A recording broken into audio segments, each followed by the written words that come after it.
उत्तर प्रदेश के अंदर योगी सरकार ने मदरसों का सर्वे कराया तो अब मायावती ने एक के बाद एक ट्वीट कर ये कहा कि मुसलमानों के जो गैर सरकारी मदरसे हैं उनमें किस तरीके के इंतजाम हैं और जब वो सरकार पर बोझ नहीं बन रहे हैं तो फिर उनको सर्वे कर जानबूझकर टारगेट क्यों किया जा रहा है। ये तमाम सवाल मायावती ने इस दौर में उठाए हैं और ये माना जा रहा है कि देखिए मायावती भी मुसलमानों को लेकर एक खास तरीके का प्लान तैयार कर रही है। हमारे साथ कारी अबरार उल जमाल हैं जो कि समाज सेवा से लगातार जुड़े रहते हैं, उनसे बात करेंगे इस मुद्दे पर।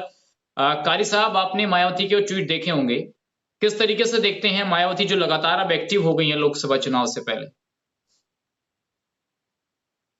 जी, मैंने देखे हैं और मैं समझता हूँ कि ये मायावती का प्लान सिर्फ़ और सिर्फ़ मुस्लिम वोट बैंक को फिर से इस्तेमाल करना हम्म। और फिर से सब्ज़ी में आलू की तरह इस्तेमाल करना, इससे ज़्यादा कुछ भी नहीं है। और सरकार जिस तरह से सर्वे की बात कर रही है और सर्वे जिस तरह जारी व सारी है उत्तर प्रदेश के अंदर, इससे मुसलमानों को कहीं भी तकलीफ़ नहीं है हम्म। और मायावती का ये एक्शन मुसलमानों के लिए इतना ही कामयाब है, हम्म। जैसा कि भारत मुसलमानों के लिए पाकिस्तान की हिमायत। हम्म। तो मायावती को आप क्या एक राजनीतिक तौर पर नहीं देखते हैं? वो मायावती जो 4 बार उत्तर प्रदेश की मुख्यमंत्री रह चुकी हैं, अगर उनको मुसलमान वोट कर दे तो क्या दिक्कत है? देखिए, मायावती ने हमेशा मुसलमानों को इस्तेमाल किया है। मैं दलित के खिलाफ नहीं हूँ, लेकिन मैं आपको एक बात याद दिला दूँ कि जब-जब मायावती की सरकार उत्तर प्रदेश के अंदर रही है, तो हम्म। एक कांस्टेबल से लेकर और कमिश्नर तक हम्म। तमाम अफ़सरान, तमाम आला अधिकारी और तमाम कर्मचारी, तमाम अधिकारी दलित लगे रहते थे। जी। कहीं भी ऐसा महसूस नहीं होता था कि मुसलमानों की हिस्सेदारी सरकार के अंदर हो हम्म। या मुसलमानों को बहन जी मायावती ने कहीं पर कुछ भरोसा या इत्मीनान देने का काम किया हो।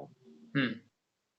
लेकिन कारी साहब, मुसलमानों का वोट बहुतायत में समाजवादी पार्टी को मिलता है।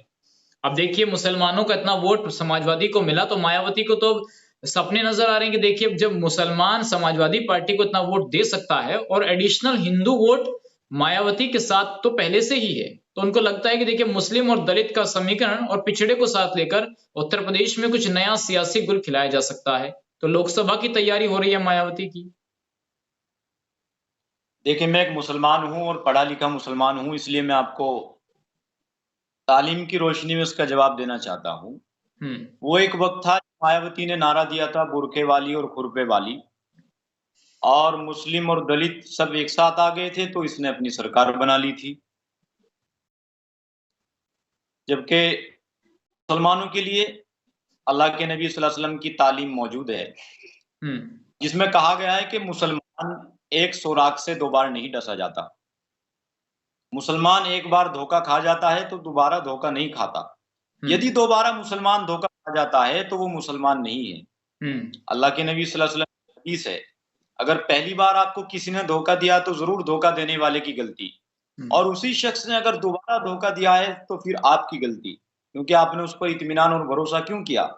तो वो वक़्त था चला गया, वो वक़्त गुज़र गया जी। कि मुसलमानों ने उस पर भरोसा किया और मुसलमानों ने वोट दिया हम्म। और बहन जी उत्तर प्रदेश की मुख्यमंत्री बनी।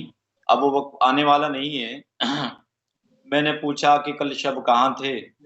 पहले शर्माए फिर हँस के बोले, हम्म। बात तुम ऐसी क्यों करते हो जो बताने के काबिल नहीं है। तो मायावती पहले कहाँ सो रही थी? कौन से बिस्तर में सो रही थी? मुसलमानों पर इतना ज़ुल्म हुआ, सपा सरकार में इतने बड़े-बड़े दंगे हुए और इस तरह मुसलमानों के अंदर कट्टरता फैला दी गई। ये कट्टरता ही तो है जो मुसलमानों को डराया जा रहा है सर्वों से। हम्म। मुसलमान डरने वाला नहीं है। हम्म। मदरसों के अंदर हथियार बनते और मदरसों के अंदर नहीं आतंकवाद तैयार होते और मदरसा तो एक खुली किताब की तरह है, कोई भी आए देखे। अब हम्म। मदरसों चंदे से चलते हैं और जब चंदा करने के लिए कोई आदमी आता है तो खुद मुसलमान उसकी तहकीक व तस्दीक करता है कि ये मदरसा वहां पर मौजूद भी है या नहीं है। तो हमें मायावती की जरूरत नहीं है। जिस हम्म। तरह इमरान खान पाकिस्तान के हुक्मरान बयान देते हैं मुसलमानों के लिए, हम्म। ये महज उसी की तरह है जी। मायावती का बयान। मुसलमान को मायावती की जरूरत नहीं है। मायावती ने तो पता नहीं कितनी बार मुसलमान को दहशतगर्द कहा। अब नसीमुद्दीन सिद्दीकी की 2017 की प्रेस कॉन्फ्रेंस उठा के देख लीजिए। उन्होंने खुद कहा कि मुसलमानों को कहा कि लंबी लंबी दाढ़ी वाले कुत्ते मेरे पास आते थे फोटो खिंचवाने के लिए। मुसलमानों को दहशतगर्द कहने वाली, मुसलमानों को कुत्ता कहने वाली, मुसलमानों को गाली देने वाली मायावती आज मुसलमानों की हिमायती बनकर खड़ी हो रही है।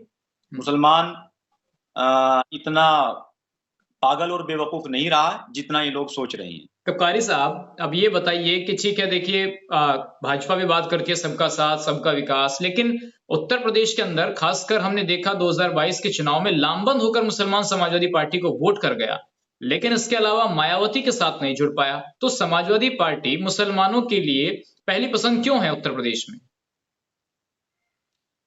देखिए, वो है कि हमारे कुछ कायदीन, जिनको हम अपना कायद समझते हैं, अपना कायद कहते हैं, पर्दे के पीछे उनकी राय और मशवरे अलग होते हैं। बहरहाल गालिबन उन लोगों को हम अपने हुक्मरान समझ करके, अपने कायदीन समझ करके उनके पीछे हो लेते हैं। और दरअसल उत्तर प्रदेश के अंदर ही नहीं, पूरे भारत के अंदर मुसलमानों की क़यादत बहुत कमजोर है। इन लोगों ने मुसलमानों के अंदर जहर घोल करके, और खास तौर पर खुद हमारे ही मुसलमानों ने, हमारे ही हुक्मरानों ने, हमारे ही कायदीन ने मुसलमानों के अंदर और मौजूदा हुकूमत के अंदर इतनी तलखी और तलखाई पैदा कर दी कि मुसलमान आज सरकार से नफरत की कगार पर है और कहीं ना कहीं अपना विकल्प तलाश कर रहा है। अब ये बताइए, देखिए हमारे सहारनपुर जिले में इधर पश्चिम में एक बड़ा नाम इमरान मसूद का है, उनको संयोजक बनाया गया, उत्तराखंड का प्रभारी बना दिया गया। अचानक से समाजवादी पार्टी से जंप कर गए बसपा में, तो इससे कुछ फर्क पड़ने वाला है क्या पश्चिम उत्तर प्रदेश की सियासत में? कुछ नहीं, इन दल बदलुओं की पौल अब खुलकर रह गई। और इमरान मसूद ने खुद कहा था, कई बार अपने इंटरव्यू में कहा है कि मायावती की जो पार्टी है वो लोकतंत्र नहीं लूट तंत्र है, और लूट तंत्र का हीरो है। इमरान मसूद ने खुद कहा है। अब जाहिर है चुनाव के लिए आप मुसलमानों को गुमराह करोगे और दलितों को गुमराह करोगे, और वक्त आने पर नगर निकाय चुनाव है और फिर आगे लोकसभा चुनाव है, तो कहीं ना कहीं आदमी वो उनके लिए फायदेमंद हो सकता है, मुसलमानों के लिए फायदेमंद नहीं हो सकता है। और मुसलमान नहीं अब उनके साथ में लगने वाला है। मुसलमान समझ चुका है, जाग चुका है। देखिए, पहले कांग्रेस को मुसलमान अच्छे तौर पर वोट करते थे, फिर आप बिहार में लालू, उत्तर प्रदेश में मुलायम, यही एमवाई समीकरण बनाने का यहाँ पर प्रयास हुआ है। अब लेकिन देखिए मायावती भी इस पैटर्न पर चल रही हैं कि दलित और मुस्लिम का समीकरण बना लिया जाए। तो मुसलमानों के लिए तो एक बड़ा संकट का समय है कि केंद्र में कांग्रेस को चुना जाए, सबका साथ सबके विकास के साथ जाएं, या फिर जो पश्चिम में बड़े चेहरे शामिल बसपा में हो रहे हैं, जिनका वजूद है सियासत में, उनके साथ जाया जाए।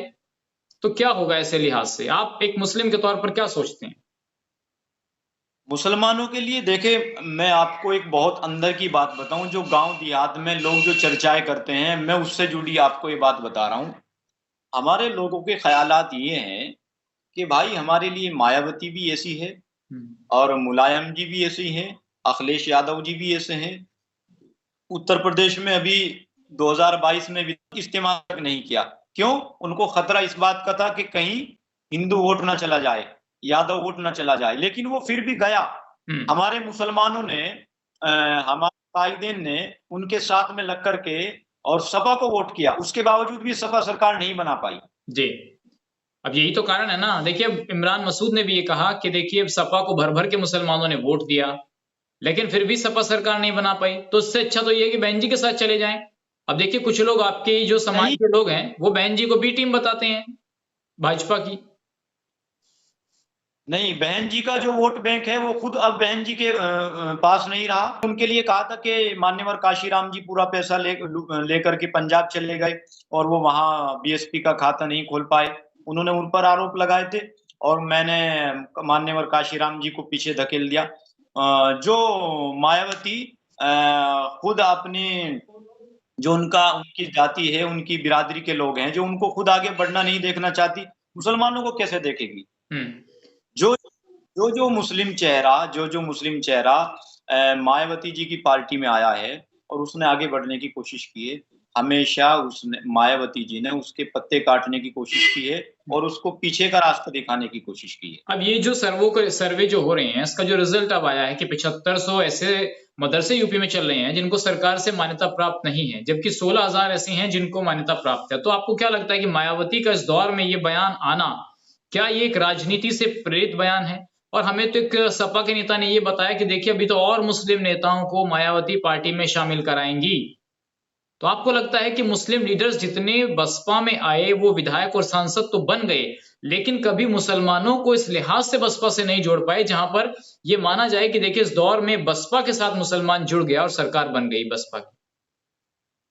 दरअसल उस दौर में और इस दौर में सबसे बड़ा फर्क, सबसे बड़ा बदलाव ये हुआ है कि पहले मुसलमान अपने मुस्लिम लीडर के पीछे चलता था। ये नहीं कि आजम खान साहब ने अगर कह दिया कि सपा को वोट करना है तो सपा को कर दिया, नसीमुद्दीन सिद्दीकी ने कह दिया कि बसपा को वोट करना है तो बसपा को कर दिया। अब मुसलमान अपना मुस्तकबिल खुद तलाश कर रहा है, क्योंकि मुसलमानों के ऊपर जो इतने जुल्म हुए हैं और मुसलमान इतनी तनज़्ज़ुली की तरफ जो जा रहा है, मुसलमान खुद अपनी हलाकत का सबब खुद है। अल्लाह के नबी सल्लल्लाहु अलैहि वसल्लम की हदीस है, आमालुकुम उम्मालुकुम, जैसे तुम्हारे अमाल होंगे वैसे तुम्हारे हुक्मरान होंगे। जी। आज मुसलमानों के जो अमाल हैं वो बहुत बदतर हो चुके हैं। तो मुसलमान अब अपने कायद के पीछे नहीं चल रहा है। 2022 में जितना जोर मुसलमान लगा सकता था अपने कायद के पीछे चल करके वो लगा चुका। अब इनके बहकावे में नहीं आ रहा है। मुसलमान अपने आप में खुद एक कायद है और हमारे इस्लाम ने सिखाया है सियासत करना। हमारे रसूल ने, हमारे आका ने रोज़ाए रसूल पर बैठकर, मिंबर पर बैठकर सियासत की है। तो हर मुसलमानों को सियासी होना चाहिए। हर मुसलमान अपनी सियासत खुद करे, अपनी लड़ाई खुद लड़े। जी, कारी साहब चलिए मेरा अंतिम सवाल आपसे ये है कि देखिए 14 से पहले उत्तर प्रदेश में दंगों की एक लिस्ट है और 14 के बाद से तो देश में दंगा नहीं हुआ। प्रदेश में जब से 17 से योगी जी आए तब से कोई दंगा नहीं हुआ। सबका साथ, सबका विकास हो रहा है, योजनाएं पहुंचाई जा रही हैं, राशन मिल रहा है, सब कुछ फ्री हो रहा है। लेकिन सुरक्षा मुसलमान को सबसे ज्यादा है, अल्पसंख्यकों को सबसे ज्यादा सुरक्षा सरकार ने दी है। लेकिन बावजूद इसके मुसलमान भाजपा के साथ उस लिहाज से जुड़ नहीं पा रहा है। क्या कारण आप मानते हैं इसके पीछे? देखिए सपा और अब सपा के बाद बसपा खड़ी हो गई कि हमें वोट दो मुस्लिम। देखो, ला में और दे में बहुत फर्क होता है। अब तक मुसलमान सिर्फ दे के पीछे था, ला के पीछे नहीं था। अब तक मुसलमानों को आवाज नहीं दी गई थी। अब मुसलमानों को आवाज दी जा रही है, कहीं पसमानदा मुस्लिम समाज के द्वारा, कहीं अल्पसंख्यक समाज के द्वारा। तो मुसलमान बड़ी तेजी के साथ और बड़े उत्साह के साथ, बड़े भरोसे, इत्मीनान के साथ भारतीय जनता पार्टी के साथ जुड़ रहा है। आप देखेंगे अभी कुछ दिन पहले लखनऊ में पसमानदा मुस्लिम सम्मेलन हुआ है। पता है कि लोकसभा चुनाव में जितना वोट सपा को मिलता था या कहीं ना कहीं सपा को मिलता था, वो वोट इंशाअल्लाह ताला इस बार भारतीय जनता पार्टी को मिलेगा। चलिए एक सवाल और मुझे याद आ गया कारी साहब, अंतिम सवाल है ये कि लोग ये कहते हैं कि देखिए मायावती जो है वो बीजेपी के लिए काम करती हैं, क्योंकि जो अभी राष्ट्रपति का चुनाव हुआ उसमें मायावती बीजेपी को वोट करा गई अपने सांसदों के द्वारा, जबकि इसके पीछे दलील ये दी गई कि देखिए एक आदिवासी महिला को राष्ट्रपति बनाने के लिए मायावती ने ऐसा किया है। जबकि उत्तर प्रदेश के अंदर खासकर मुसलमानों में ये डर है कि समय समय पर ऐसी चीजें मायावती ने की है कि जब वो ये प्रूफ करती थी कि देखिए हम तो बीजेपी के साथ पर्दे के पीछे मिले हुए हैं। तो आपको लगता है कि बी टीम है मायावती? देखिए, मायावती के जहन के अंदर ये बात है और समाजवादी और इन सारे विपक्षी दलों के अंदर ये बात कूट-कूट कर भर चुकी है और इस बात पर इनको पूरा भरोसा है कि मुसलमान भाजपा से कहीं न कहीं इस कदर नाराज़ है कि वो कहीं भी, वो निर्दलीय प्रत्याशी को वोट दे देगा लेकिन भाजपा को नहीं देगा। लेकिन ये कहीं न कहीं उनकी गलतफ़हमी है। आपने देखा होगा समाजवादी सरकार में या बहुजन सरकार में, आप हमारे देहात में पश्चिम यूपी का क्या हाल रहता था इनके रोड का, और आज देखेंगे इस कदर इतने लंबे-लंबे, इतने तवील हाईवे यहाँ बन रहे हैं और परेश के रोड बन चुके हैं। अब मुसलमान इनके बहकावे में आने वाला नहीं है। और रही भाजपा की बी टीम की बात, तो कहीं न कहीं उनकी पार्टी का वो लोकतंत्र है, उन्होंने किस तरह से उसको देखा है और किस तरह से उसको उस पर चलने का काम किया है, उनकी अपनी अलग राय है। इस पर मैं कुछ नहीं कहूँगा। चलिए ठीक है, अबरारुल जमाल जी, आपका धन्यवाद इस चर्चा में हमारे साथ शामिल होने के लिए। बहुत बहुत शुक्रिया।